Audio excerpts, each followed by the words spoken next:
Hello and welcome to the Golfing Greenkeeper podcast. I'm Steve Smith, your host. We're jumping right into the eastern suburbs of Sydney, New South Wales. This is episode number 26.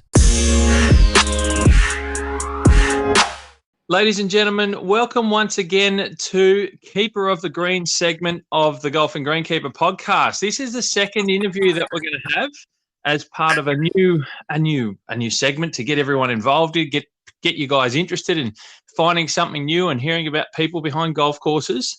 And I want to welcome straight up, we're going to hook straight into this. And I want to welcome Nathan Bradbury from Eastlake Golf Club in Sydney. Welcome, Nathan.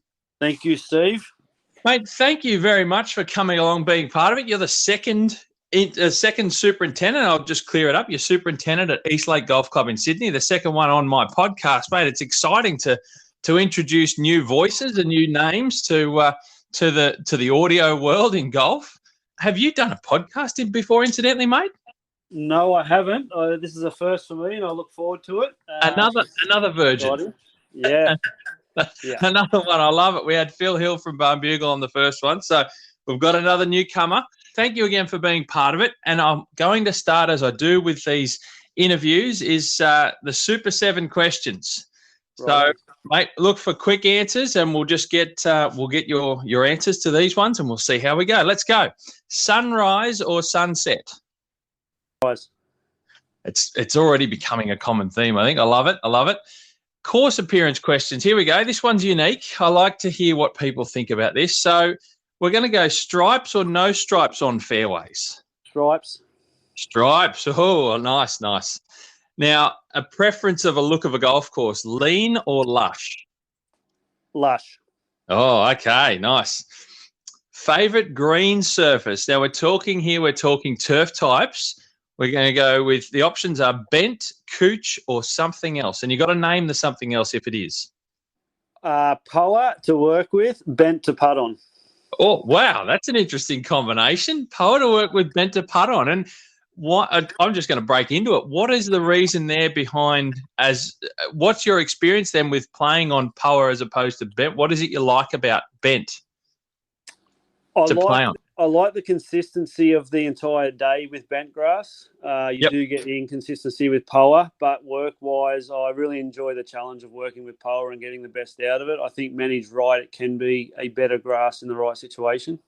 And incidentally, I suppose just offhand, something we do hear probably a little bit more sort of positive comments about Poa, certainly in the States, I think, don't we? More so than Australia. Yeah, I think the guys in the States have really got Poa sorted out when it comes to the management of the unevenness when it comes to putting. There's so many big courses that have Poa greens that a lot of people wouldn't realise are actually Poa. Yeah, no, very interesting, mate. And, of course, for those that aren't sure, that may not have heard it before, Poa is winter grass, is the more common name thrown around, certainly here in Australia. So, interesting choice, mate. I like the answer.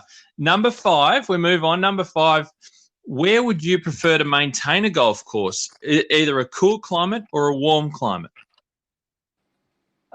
This is a tricky one because I've done both.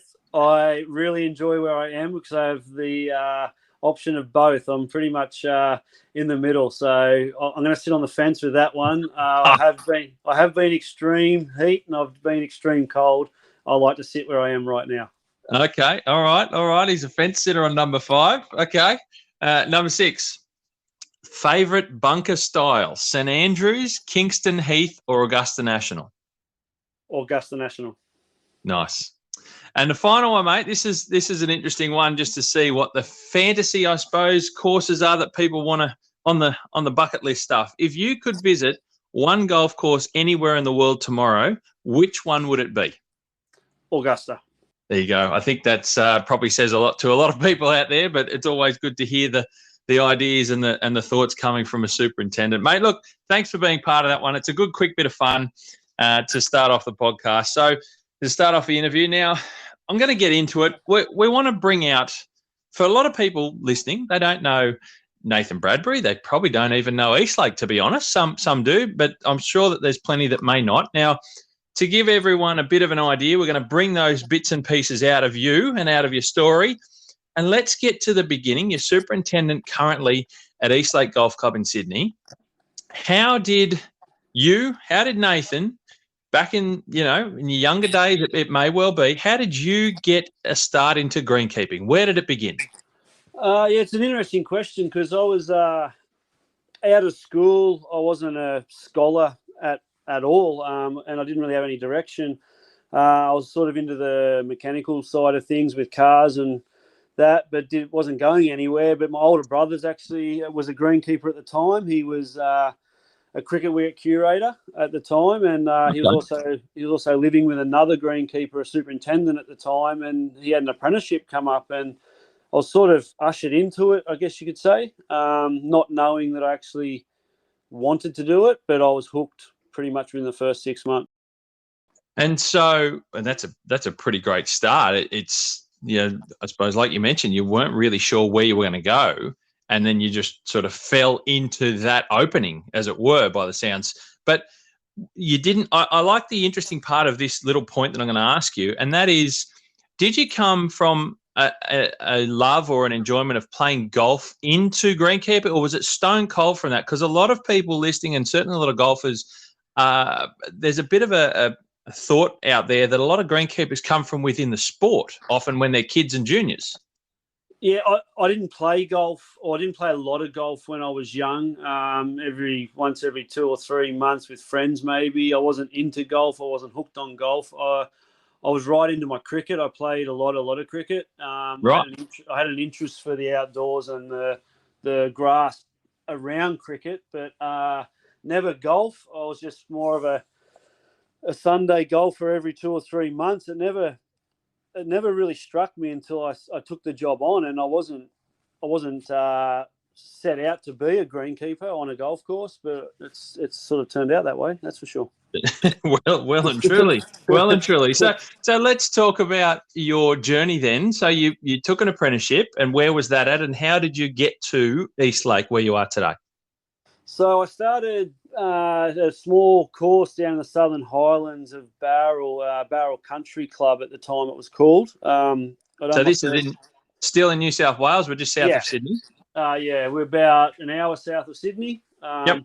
Hence the cold climate. I was born and bred in Barrel, and I don't miss the cold climate. The summers are obviously okay. The winters are quite full on down there. So I did my first 3 years down there, and then there was a change of ownership with that golf club. A few things weren't being done correctly, I guess you could say, and there was a bit of a staff turnover, and part of that was I moved on to finish my apprenticeship at Bankstown Golf Club in Sydney. Okay. So I was only 24 at the time, and it was my first metropolitan course. I'd studied my TAFE at Yalla TAFE down the coast, so I hadn't had much exposure to the city at all. Yep. So I moved up to Bankstown, where I did 18 months in a stint at Bankstown Golf Club, which was great. Bigger course, double the staff, a lot bigger budget, different turf surfaces, which was good. Over that period, once again, my older brother had moved over to America to complete an internship, and just sitting back watching that, it was something that I seen that I'd like to look into, and I made the move to America in 2007 to a golf course in Virginia called Kinloch Golf Club. I think probably a lot of people have probably heard of Kinloch. That's got a very big name, hasn't it? Yeah. So Kinloch, there's Kinloch in New Zealand, Kinloch in America. This is Kinloch in America. It's one of the elite private clubs in America. Top 100. And the reason I went there was it was the most southern course to have cool seasons grass in the country. So that'd be quite a challenge. It was a very big challenge. It was an eye-opener. Just a young Australian fellow from a small town moving over to a different country was a big challenge. And then to be working on bent grass and fescue in an area that should have been couch grass was a great challenge. So I did a stint at Kinloch. And then on my return from Kinloch, I went to the Australian Golf Club for a period of 18 months. So we're back in Sydney now, to the Aussie? Yeah, back to the Australian. I had the option to stay in America. I was offered a full-time position and residency. over there. I took some time to think about it, and in the end decided that it wasn't somewhere that I wanted to raise a family. At this stage, I was still single, but I knew that I didn't want to raise a family in the future over there. That was a personal choice. Yep. And my parents weren't getting any younger, so I did make the move back to Sydney. And when I come back, I took up a position at the Australian Golf Club in Kensington in Sydney. And I spent just on 18 months at the Australian, doing an irrigation upgrade there. And before making the move back to Bowral to the other golf club as the 2IC. And is that Bowral Golf Club itself? Yeah, so it's named Bowral Golf Club. Yep, as opposed to Bowral Country Club. Yep. Yeah, correct. So I made the move back there in end of 2008, I think it was. And I did a stint there as the 2IC, just it's a smaller course. We had 4 staff, cool seasons grasses. It was good to sort of get my stripes as an assistant superintendent. And then, the position came available at Eastlake Golf Club as assistant superintendent, which I moved back into the city. And I've been here for the last 11 years. I took over the superintendent's role 6 months after taking the 2IC's job on, which was a bit of an eye-opener. That a very quick step. Yeah, it was a quick step, and one that I look back at and could have gone either way, but it's 11 years on. I'm still quite happy. And still enjoying the challenge, no doubt. I'm curious, mate, just to bring out that you travelled. That's a big deal. Obviously, I'll say you're a country boy coming from the Southern Highlands. You know, I consider myself similar, coming from the Blue Mountains west of Sydney, and then you've gone to a big international, a big American golf course with a big name, and certainly, no doubt, extremely high standards. And you talked about the challenge of cool season grass in a warmish climate there for sure. Was that daunting for you to take that trip? You mentioned you had your brother had gone over there as well. Was that an easy step to make? Like, you were looking to get that sort of experience? I was looking to get the experience, and like most young Australian guys, you're pretty confident. Getting on the plane in Sydney, you're confident. Landing in America on your own, I was sharing a house with a Canadian fellow who I'd never met before. He was studying at a Penn State University and working at Kinloch. I'd never met him before. He picked me up from the airport at 11 o'clock at night. We're sitting in the car. We don't know each other. He's tired from working a full day. I'm tired from flying over the world. The first 2 weeks, I was out of my depth. I didn't want to be there. I was homesick.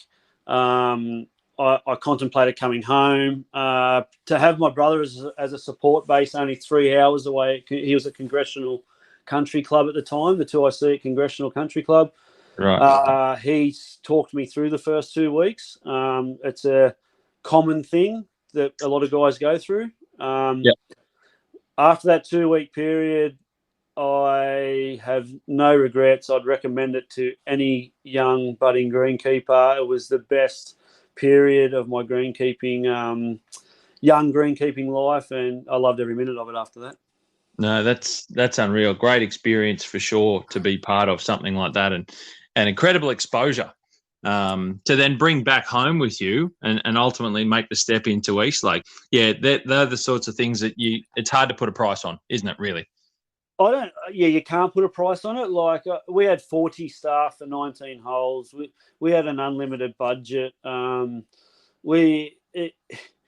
What you learn over there and the respect that you get from the golfing community, you can't replace it. And I honestly, I cherish every moment of it. I still talk to the guys, some 13, 14 years on. I still talk to the guys that I work with. They've moved on to be superintendents at some quite big golf courses. A very good friend of mine is now the superintendent at Lancaster Country Club. He was the 2IC at Kinloch at the time. Like, you just make lifelong friends and really good sounding boards for the industry. Bounce ideas off, and I'd recommend it to anyone. I honestly would. Incredible stuff, and of course, I think, when I did my time, and I'm a little bit younger than you are, and there was the Ohio State program. I think we have the exchange program in Australia where there's that opportunity for young upcoming apprentice greenkeepers that have done their time and that sort of thing get to go over there and do some work at placements. Yeah, so I didn't do the Ohio program. I was down to do the Ohio program, and it wasn't an area of America that I wanted to travel to. Yeah, okay. So, and then I was actually accepted to work at Pebble Beach Golf Club. But that year they weren't offering housing as part of the program, and I would have to rent in Monterey with a family or something like that. And it just didn't line up. They started offering housing the year after I went over, but I wouldn't change what I've done now. Like, I honestly wouldn't change it. So there's a lot of options over there. There's a hell of a lot of options to get over there. No, that's like I said, mate, very, very interesting, and certainly something you take with you along the way. Incredible experience. But I want to move now to, let's talk a little bit about you and your position now at Eastlake. What did it feel like? One of the things that I remember when I did my time and I stepped up into superintendent, I love to ask the question, and it's sometimes a difficult one to answer.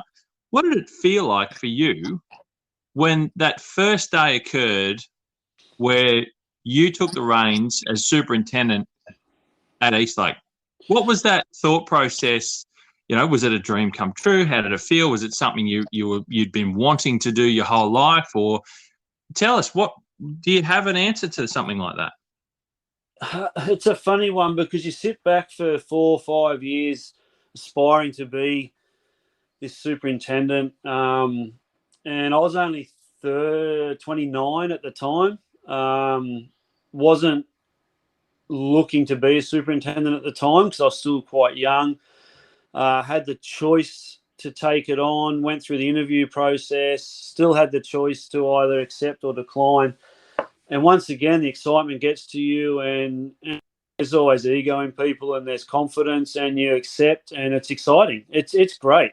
For the first month, it was really good. It was a novelty, and then you realise the growing the grass part is one of the easy parts of our job when it comes to the trade, and then reality kicks in, and the first 2 years were tough. And I tell anyone who's doing it, I spoke to someone the other day who took their first role on age 31 in a Sydney golf club. I said, mate, the first 2 years you're gonna have a lot of home truths come out, and you're not gonna see a lot of your family. And yeah, look, once again, I keep saying I wouldn't change it, but it was daunting. There's a lot more to being a superintendent than what it looks like from a golfer's perspective.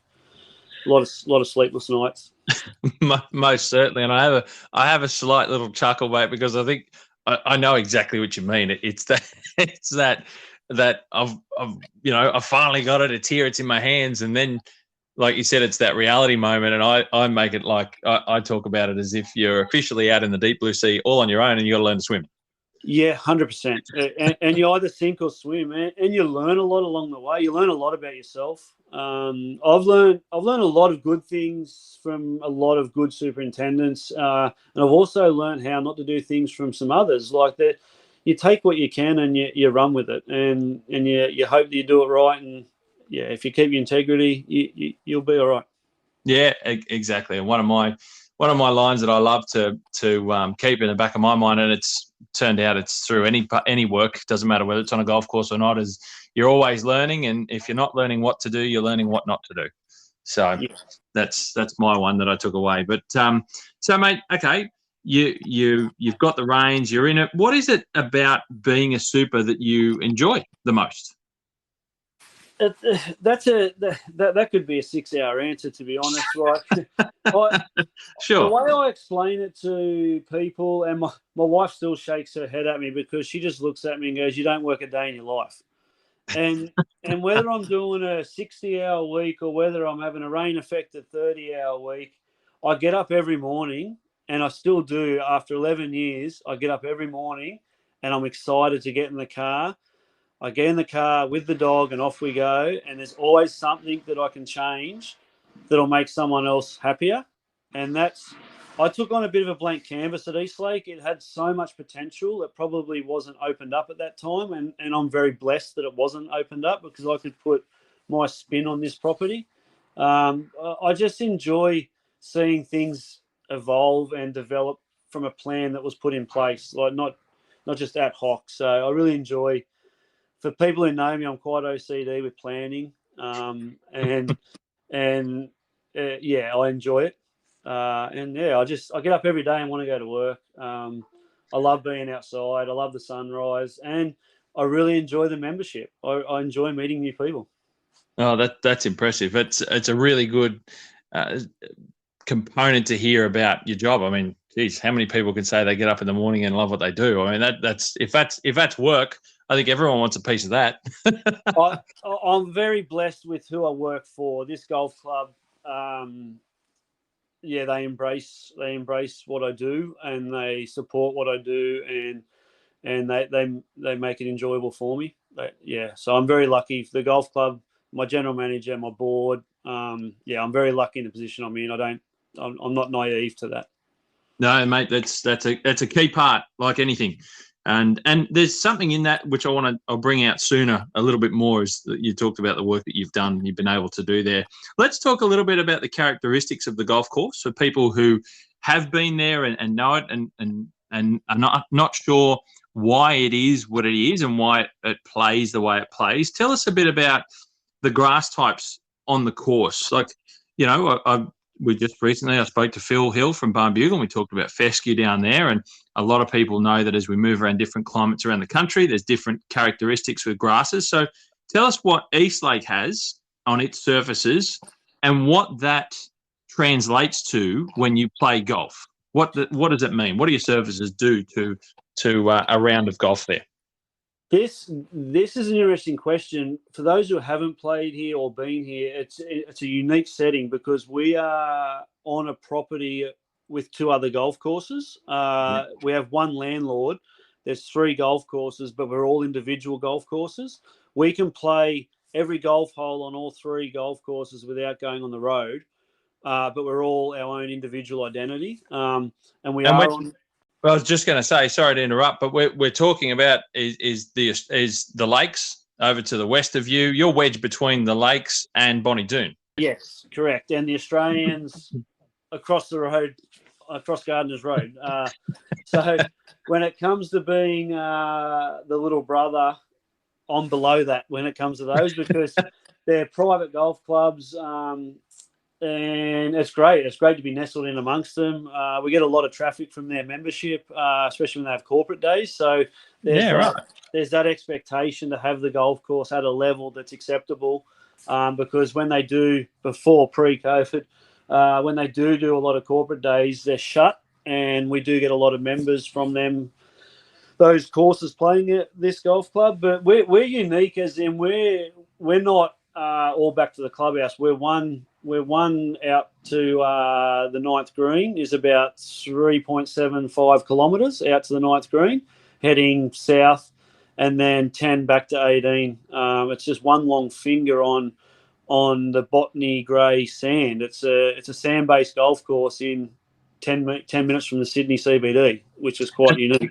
And that's kind of what we call our version of the sandbelt in Sydney, isn't it? Because it's all those, like you mentioned, those 4 courses, and it even extends a little bit further around because that whole eastern suburbs is really all different types of sands. But that's our Sydney version of the sandbelt that we often know of in Melbourne. And you know, you talked about the layout just there. It's out and in, much like the old course at St Andrews. Yeah, and it's renowned for being wind affected. We've got some big undulations. We've got 360-degree views of Botany Bay, the city, the eastern suburbs, both golf courses we look out across. It's a pretty unique and special property that goes out past the wetlands that used to be Sydney's #1 water source for drinking back in the day. It's they're heritage listed wetlands, and we are Kikuyu fairways. We're Poa predominant greens. That in itself has its challenge because you're up against Bonnie Doon, which has had a full rebuild, couch surfaces with bent greens. Then you've got the Lakes, which is a tournament golf course that has large, double the size of our greens. So it's hard to explain to the member why we play different to Bonnie Doon, why we play different to the Lakes.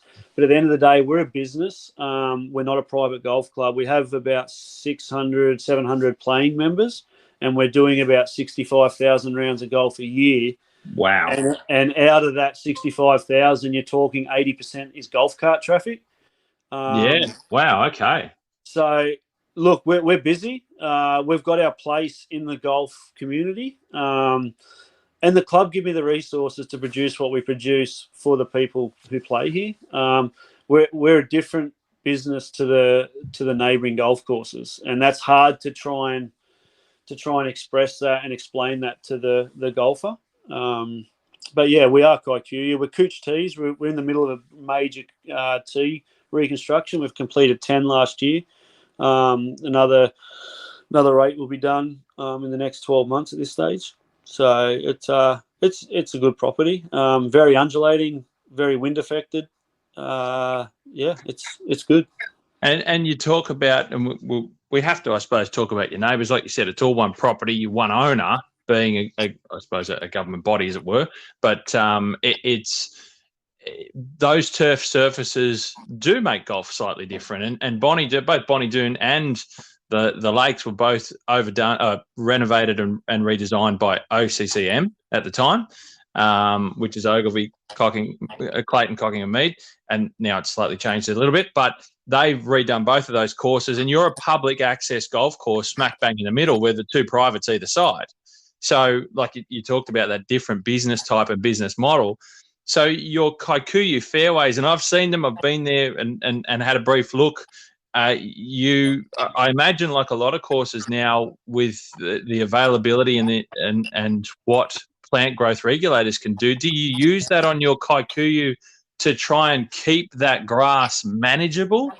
Yeah, I'm on a very strict Primo growth regulator program of every 4 weeks, the fairways and surrounds get Primo from October through till March. And if we have a humid season, we can bring that back to every 3 weeks and increase rates. It's more monitoring what the fairways are doing. We're a totally different design to the two that have been rebuilt. They're very rolling, very undulating around the greens. We've got to keep in mind pace of play here when you're doing 65,000 rounds. You can't have a lot of roll-off areas that are slowing the public golfer up. We're public.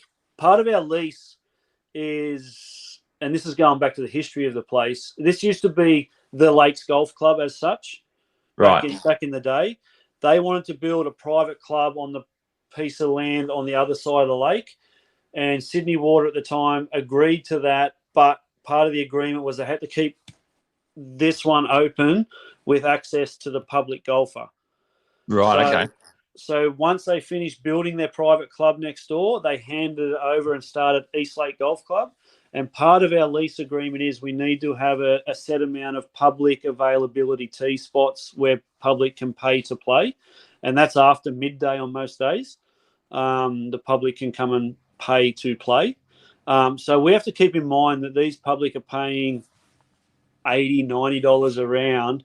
They don't want to have a 6-hour round where their ball's rolling off in the wind, down an undulation, down a slope. We try and target that business that we're made for. And that's great for the golfing public to be able to experience, along with Moore Park, which is slightly further north than you are, but to be able to experience Sydney Sandbelt effectively around some of the best courses in Australia. You can go and play Eastlake, and you don't need to be a member there. You don't need to be a guest of a member. You don't need to go through the difficult process often of getting an invitation. You can ring up or go online and you can book in to play a golf course in the middle of a unique area in Australian golf. Yeah, correct. And that's what we pride ourselves on being, and we generate a lot of membership from that. We currently have a waiting list for the membership, Wow. Which they haven't had in well, no one can remember them having a waiting list. We've got a strong waiting list at the moment for membership, and the public get to play that golf course. And the one thing, the way I manage this golf course is I try to have it in a similar standard and condition day in, day out. It may not be at 100% the whole year, but we aim to be in that 90 to 100% each time you play it. And the whole plan is to have carts available for 95% of the year. So we have big aeration programs when it comes to allowing carts out on the course, because we do have 3 holes that are below lake level, and they do get a little bit damp. Yeah. That brings into a whole different world of potential headaches there. I'm thinking about as a greenkeeper, a lot of golfers probably don't realise or understand what that means, but hydraulically, that's a possible real headache. Yeah, I think the water table out the backs are just under 1 metre. Yeah, right. Okay. Yeah. So I pulled the ball pump out 2 years ago, and I could see the water down the chute when I pulled the ball pump out. I could see the water. That's very impressive. Yeah. Now, Nathan, the characteristics of the kikuyu, and I talked about plant growth regulators for people that's just that don't know what that is. You put that out. It's a product that will sort of stunt the growth of kikuyu. It makes it sort of essentially a smaller leaf and a smaller plant, and it doesn't grow so fast. Really, that's the essence of kind of what that does to help you out? Yeah, I think the game of golf, especially in Sydney, metropolitan Sydney, in the last probably 10 to 15 years, has changed dramatically with the use of growth regulators. If you had turned up to a kikuyu golf course, and there's a lot out there, there's a lot of kikuyu golf courses, especially in the metropolitan area. Yeah. If you had turned up 10, 15 years ago, especially that December, January, February, you would have got a very scalpy, puffy, a kikuyu fairway didn't present how it does today under growth regulation.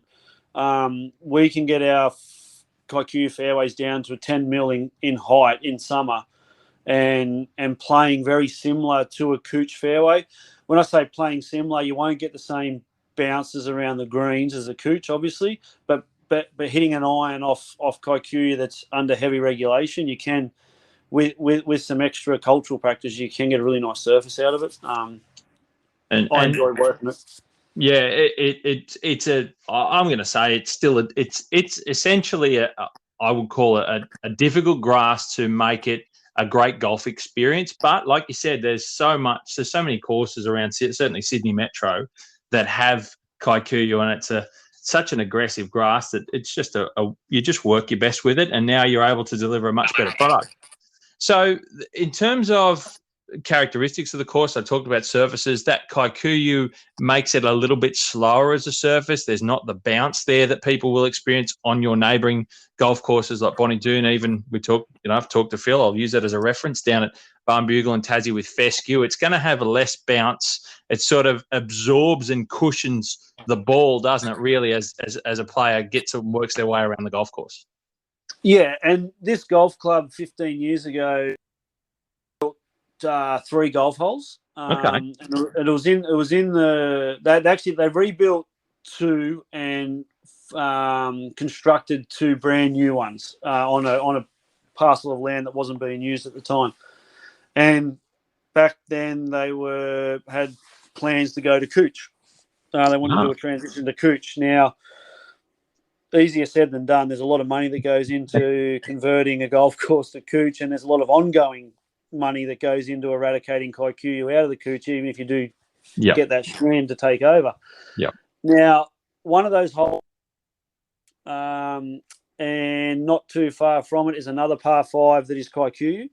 Okay. The cooch hole measures 30 metres longer than the kikuyu hole, but plays much, much shorter. Yeah, because of the run and the roll. I assume that's where you're going. Correct. So when I took over, we discussed where the course wanted to be in 5 years, 10 years, and a contentious topic was the cooch conversion. I was operating at that time with 8 staff. My budget wasn't through the roof. and I said, you're going to put a lot of time and money into shortening the golf course. And to get that across to the board to understand, we'll go and play the 7th and then play the 12th and tell me which one's the longer golf hole. Really opened their eyes up, and they realised that if they did go to full cooch here, they don't have the land to extend tee boxes back. They will shorten the golf course dramatically by playing a cooch surface. That's a very interesting comparison that I imagine not many places can give their board, their committees, and their members. So, and to talk about, and I love to bring out what the characteristics of turf surfaces do for a golf experience. So Kikuyu, because of the way that it absorbs and cushions a ball and effectively slows the golf ball down, if you change that to cooch, which encourages more bounce and run, that is going to make a golf course shorter because of how much further the ball will travel, whereas Kikuyu is really bringing the ball back and shortening up the length of those drives. And what now has become a modern game where golf balls are going traveling further through flight. But when it hits the deck, it's going to really shorten up and pull up reasonably faster, a lot faster than cooch. So a very interesting comparison. And obviously the club went down the path of keeping the status quo, keeping the kike in place. Yeah, they've agreed to that, and they understand why. The other thing too, which doesn't really get looked at, is when these golf holes are built, we have an organic layer through the property of about 120, 150 millimeters on the kike. nearly 90 years of golf course use. You get an organic layer in between the Kikuyu grass and the botany grey sand.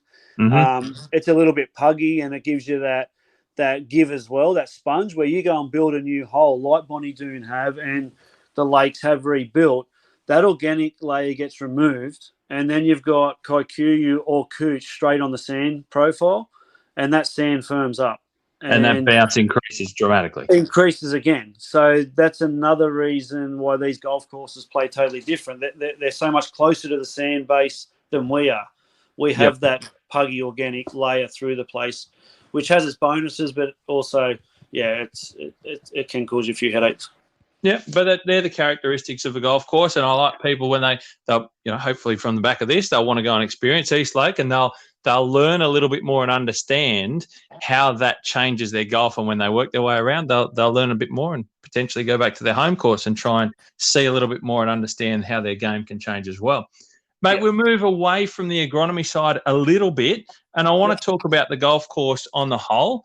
Is there anything about what makes Eastlake unique from your position, from your point of view? You experience it every day. I say that effectively superintendents sleep and they live at their golf course. You know it intimately. What is so unique about Eastlake? What is something that stands out? The biggest thing here, when I first turned up 11 years ago, young superintendent, you see tees, fairways and greens, and you've got to get them right. You've got to get them 100% right. It's the only thing that matters. Now as you mature, I sit back and there's more to a property than just the playing surfaces, and it's what gets your eye off the tee. It's the corridors, it's the tree pruning. But one big thing here is we've got 12 hectares of sensitive, heritage listed, endangered native land, and they've become a real centerpiece of the golf course. The golf course finds its way around these pockets of Eastern Suburbs Banksia scrub now, and we've done a lot of work to them over the last 10 years to enhance them, to make them part of the golf course, not just that area that you go and you don't get a drop from. It's now embraced as, hey, these have got cultural significance. Let's promote it, and let's make it an integral part of the golf course, because that's our landscape. When I first started here, before the council amalgamations, we went across five postcodes and 2 councils. Oh, really? Because it's so long and narrow. Yeah. So it's a 20-minute drive in on a rough mower from the 9th green. Like it's split across two. It's split across 2 properties, north and south, and it's split by Wentworth Avenue, which is a 4-lane main artillery road in Sydney. And yeah, you can be 4 kilometres down near the airport away from the clubhouse, and I've had guys ring me and say, "Can you bring out my wet weather gear?" And it's sunshine back at the office, and then you get out the back and there's puddles everywhere. Wow. Very unique. Very unique. Mate, well, okay. And let's now go to one of the big things that I wanted to talk to you about is and it's on the back of, you mentioned the eastern suburbs, Banksia, and those local areas that you're embracing and protecting and enhancing on the golf course. Yourself, and as part of what you do every day, recently won the award, and the Australian Sports Turf Managers Association annual event was up at the Gold Coast, which I attended. You recently won the award for the Claude Crossford Sustainability Environmental Award, and congratulations, mate, because that's an incredible award to win, and it's one of the awards in our industry that's probably the most revered and held in the highest esteem. How did that feel receiving that award? And tell us what that was kind of on the back of that you've been doing and the club's been doing over a period of time. Oh, I appreciate it, Steve. It was quite, I won't say intimidating. When you take on this role, you never take it on to win anything, or I've always taken on any job I do to better the property. And when I found out that firstly I was nominated, I asked that the club be nominated and not myself, because I see what the club have allowed me to do is what has developed into the award being won. We took over an area probably 10 years ago that was run down. The sensitive areas weren't looked after. They were heavily invaded with African lovegrass, noxious weeds, lantana. We have a pine tree issue bordering these sensitive areas. There was a whole lot going wrong.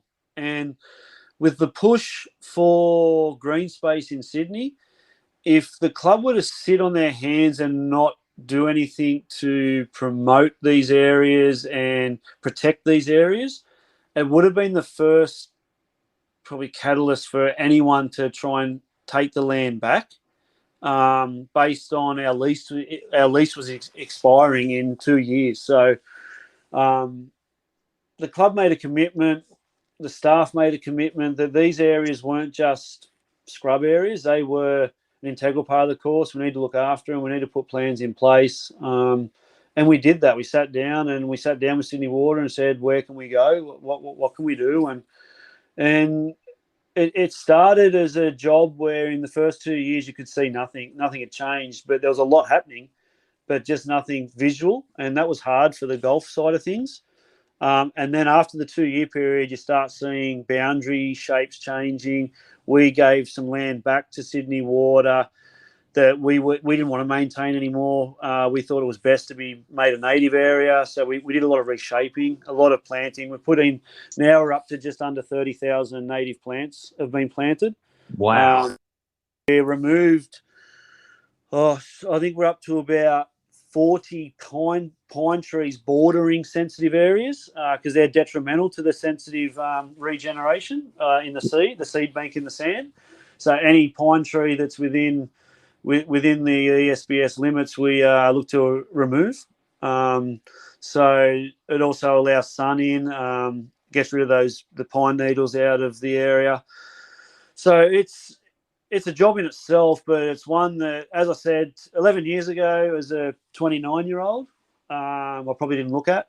Now, as a 40-year-old and a bit more mature, and realise there's more to golf courses than just the playing surfaces, I've got a big passion for them. I like them. I think they're really good. So to win the award was pretty humbling. There's so many guys out there doing such good work on golf courses. It's 2021.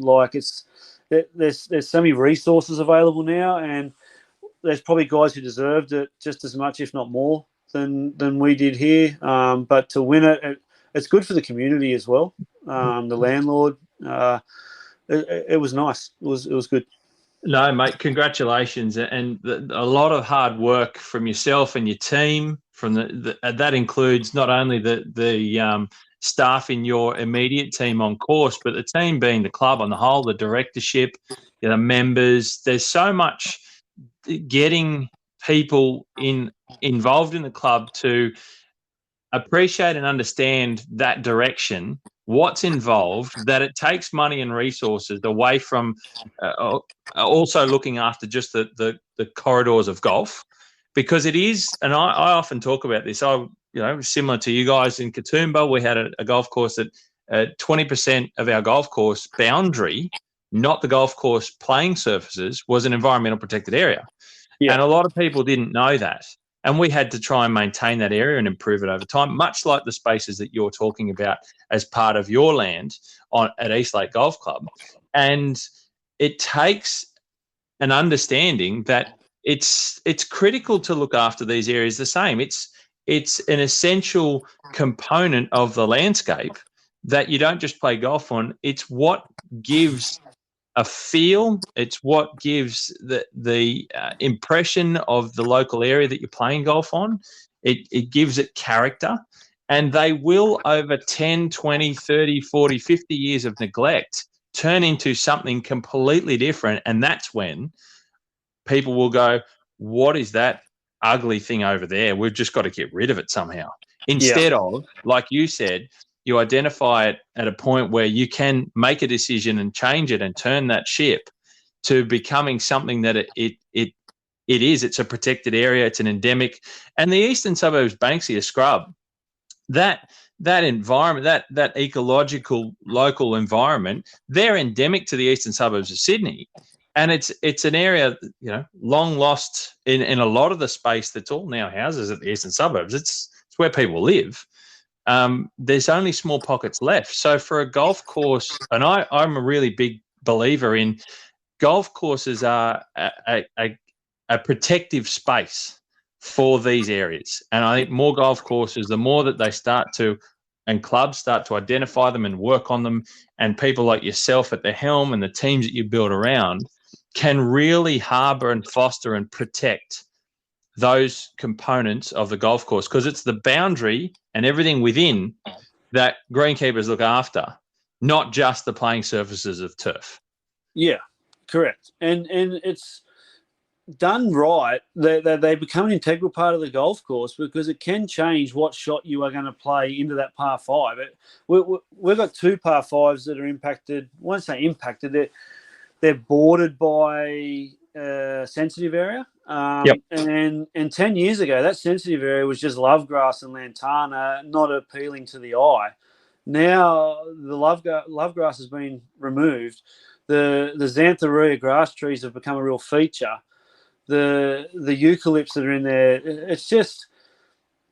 it has got its own theme now, and that's the theme of Eastlake Golf Club. The wetlands on one side, and then the integral part of the course on the inside is these. We've got 12 hectares of sensitive area, and we've got the biggest inland population of xanthoria grass tree.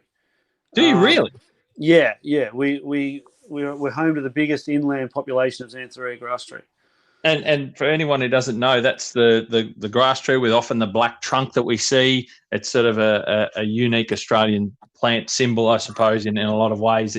It's very iconic and certainly very unique. So to get that in the eastern suburbs, and you're protecting a landscape that doesn't really exist in all of the suburbs that are around there.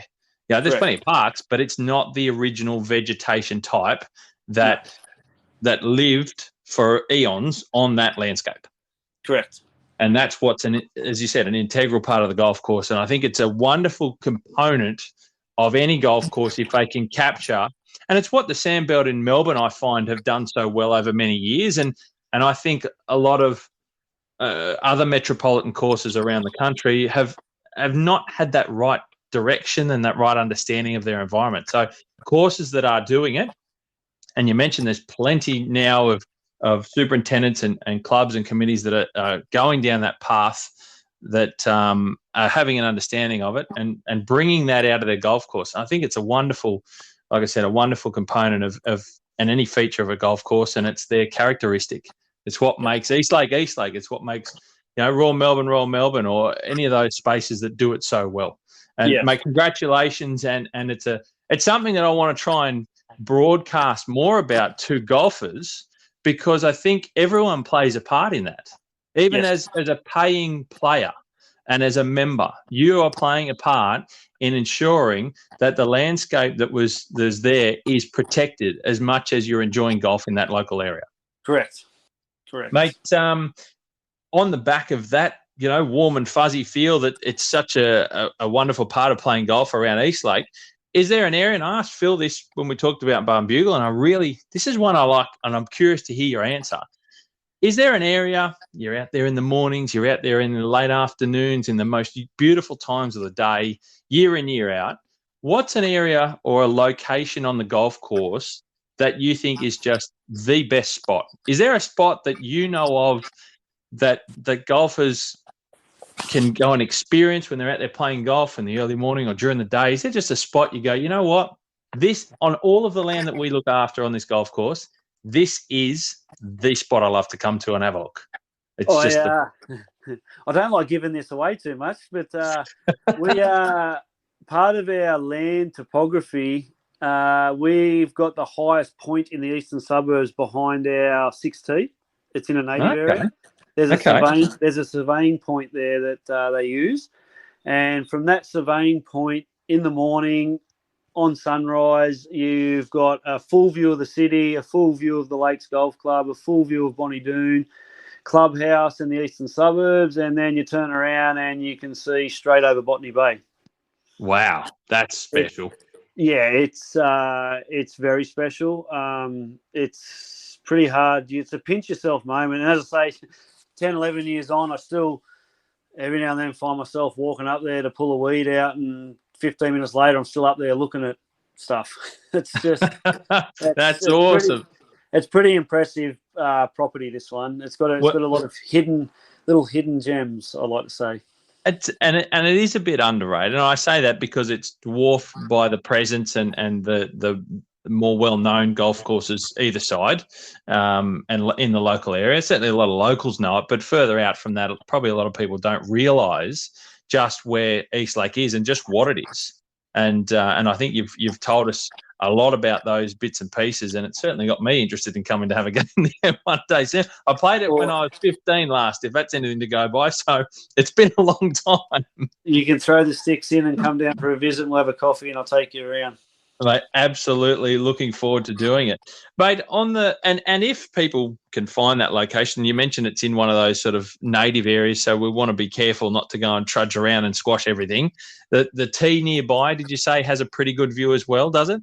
Yeah, so the tee's in a chute that's heading straight for Botany Bay. Right. So when you're on the tee, you're high up, you're looking straight at Botany Bay, and the fairway's down in front of you, which you can't see a lot of because you're so high up. It's a par 4. It's a cracking golf hole, and it plays 9 times out of 10 into the prevailing wind. It's probably our second feature hole on the golf course.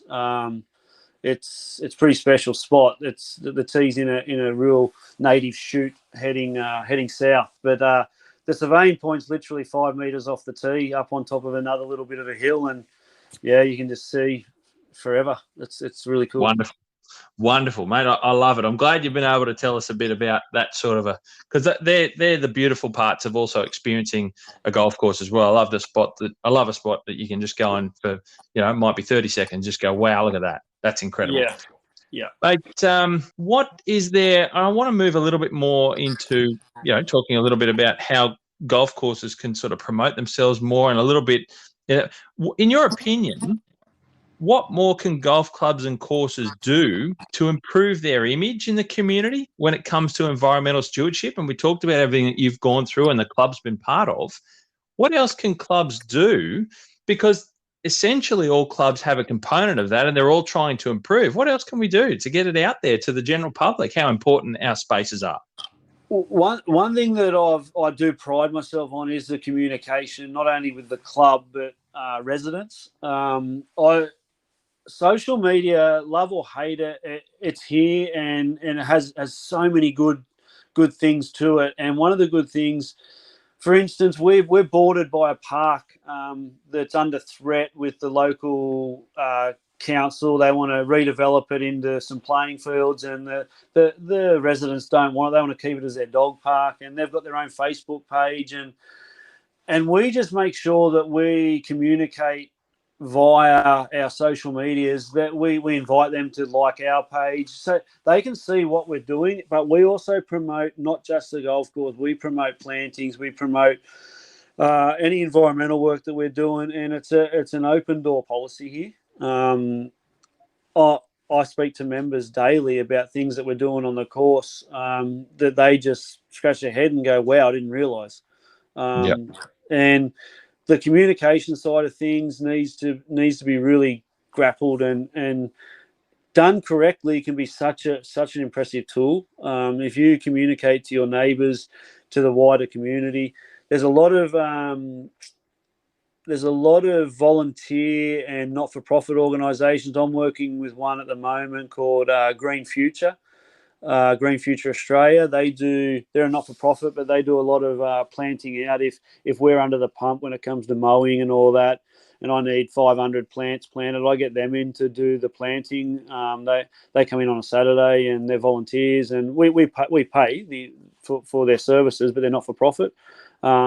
I try to use them as much as I can to sort of get it out there that, hey, we are doing our thing for the community. Mate, very good. And like you say, social media, it's a powerful tool, and there is a way of doing it. There's techniques, there's different skill sets. You can't just go and blurt things out. It's got to be done in a manner that works for your messaging. And I think it can be very, very powerful, and certainly in talking about and delivering the types of messages about, the environmental stewardship that the clubs and things are doing in their broader community. And I think it's a very good thing you talked about is communication. Yeah. In a greenkeeping sense, and we talk about our love of greenkeeping as, something that we enjoy doing. You love getting up to go to work every morning. The greenkeeping industry I know a lot of supers that I've spoken to that have struggled to get staff, and I know COVID's a very unique time, but even before the onset of COVID, a lot of metropolitan supers I know of that were finding it difficult to get young staff and apprentices and so on. Is there anything, and you talked about your journey, and I've spoken in the past about mine, and we just recently heard from Phil Hill a couple of episodes ago on the podcast about his journey into greenkeeping.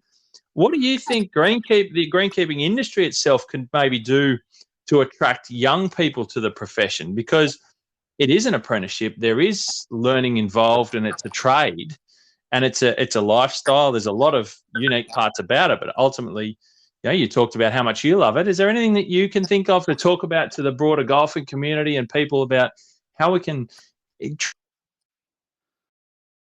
This is a hard nut to crack, and I haven't found the answer yet. We've been doing a lot of work when it comes to the association I'm a part of to try and find how to crack this nut. And there's a lot of factors involved, especially in the metropolitan area. There's a cost of living. There's all the roads constructions, similar to the whole mining boom, where they're paying astronomical to get road workers. The construction side of things in the metropolitan Sydney area, it's hard to combat that. And not only that, we've attended schools before where they don't want to know about TAFE because they've got to promote university, which not everyone's cut out for university. Yeah. And when people realise, some of the guys that I've got on staff now, I've got some guys who are 55 years old. I've got some guys that are 20 years old. And the one thing in common is they all love being outside and making a difference, and they all show respect to the job and they enjoy it. It's a lifestyle. It's a different lifestyle. It's early hours, don't get me wrong. But I don't know. I don't have an answer, Steve, to how we can crack it with the younger generation when it comes to you'd probably be the same. But when I did my apprenticeship, of a Friday afternoon, you couldn't move around the practice pool up because kids would get off and they'd have chipping comps, and maybe it was a country thing, but you just could not move around that practice green. Now with technology, kids are inside. Yeah.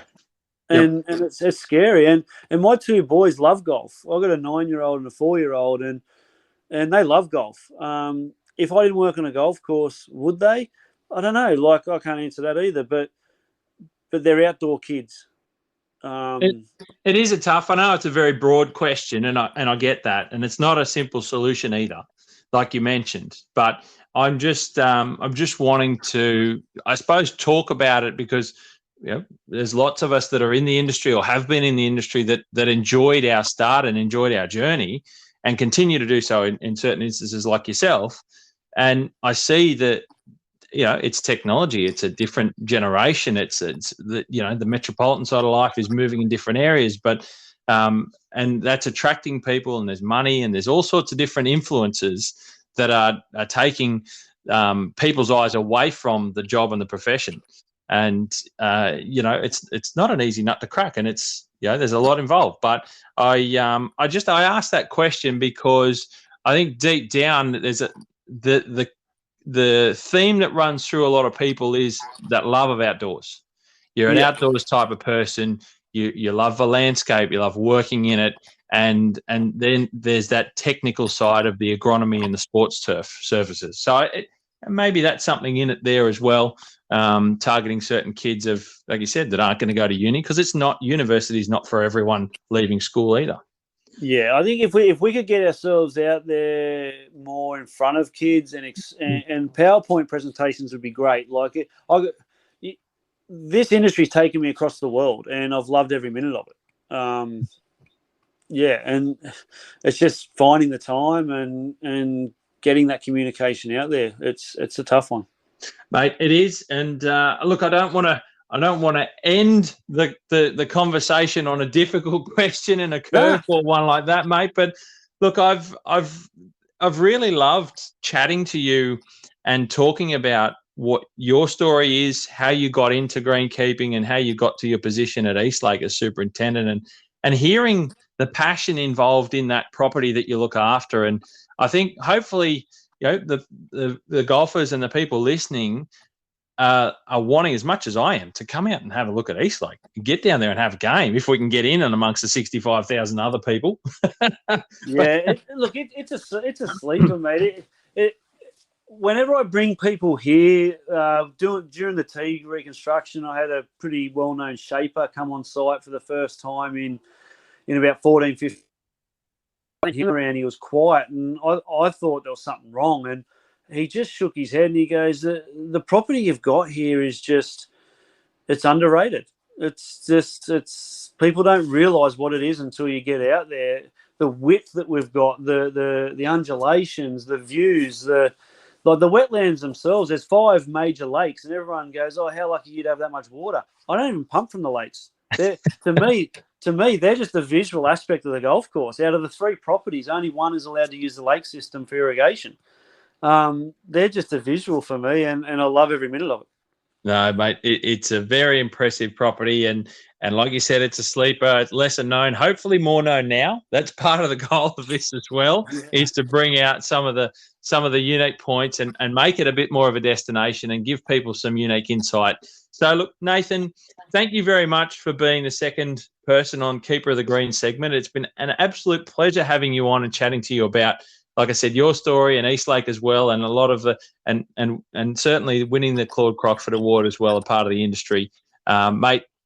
Incredible work you're doing there and have done over your time, and I look forward to seeing Eastlake continue to improve and certainly become a fixture in Sydney's golf landscape. Thank you very much again, and really appreciate you being on board. No, thank you for having me, Steve. I really appreciate it. Thanks a lot, Nathan.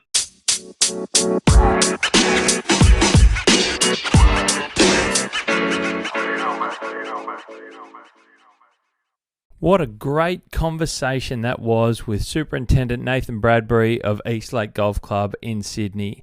In Sydney's eastern suburbs, on Sydney's sandbelt, as you heard us mention there.